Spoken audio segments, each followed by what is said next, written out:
everybody, you just got your first glimpse of an ArcelorMittal diesel pulling a string of cars out from Half Moon Junction. I wouldn't say it's a junction, but the industrial park. And they're bringing it down here to what used to be Pennsylvania Railroad's Weirton Junction. It used to be a very, very, very busy place on the Pennsylvania Railroad. This junction now belongs to ArcelorMittal Steel.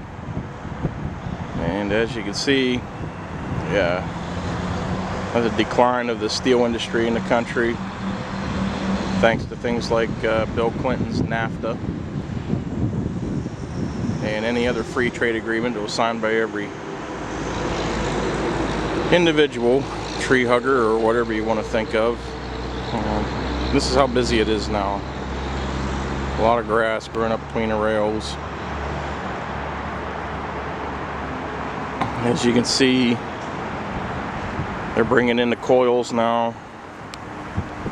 Places like Sparrows Point and wherever else, because they shut the furnaces down here in Weirton.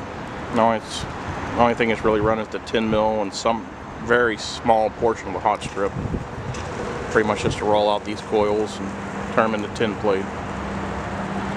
But 2 tracks over from that is the old main line that went from Steubenville all the way to Burgettstown, Pennsylvania. Traveled through the northern Panhandle, West Virginia. This line went around to what is now West Virginia's portion of the Panhandle Trail, just beyond the horizon there. You get around the turn there up by that bridge, heading up around the corner, and the line just stops. They pull the tracks up. But no, it went up what they called Hanlon Hill, up to Hanlon Station, PA. It was a 2% grade. A lot of the 210s Pennsylvania Railroad ran for the longest time. Would run that grade. You know, very slow coal drags, the old drags. It was 2 and 3 tracks. Yeah, so there are no tracks now. One of the last remnants of this bygone era. We'll zoom out a little bit. It's this old signal bridge. It's still standing. It's still there. The signal bridge down on the trail is still standing. And you can find that on YouTube. It's an easy find. It's a 4-track signal bridge. There's a 3-track bridge on the other. But we got lucky today. We got to see a diesel go by. You don't see them too often. There's a little bit of railroad history sitting there. And there's not many places I would say in this country where you can not only get a little bit of railroad history, but you can also get some military history. This is the military park here in Weirton. Huey Cobra, Marine Corps, mortars, 16-inch shells.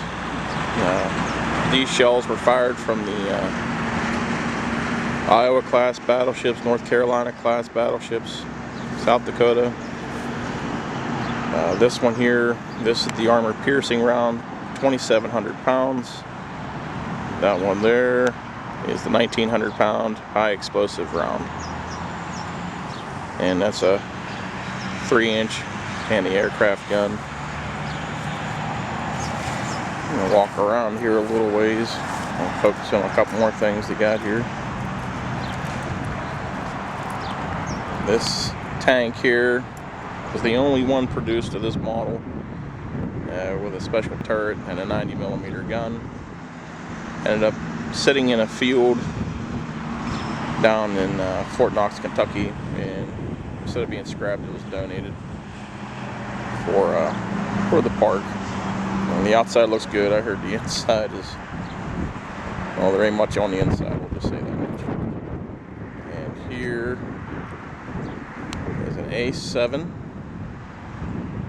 Last flew in Desert Storm. This one actually did fly in Desert Storm by one of our local residents.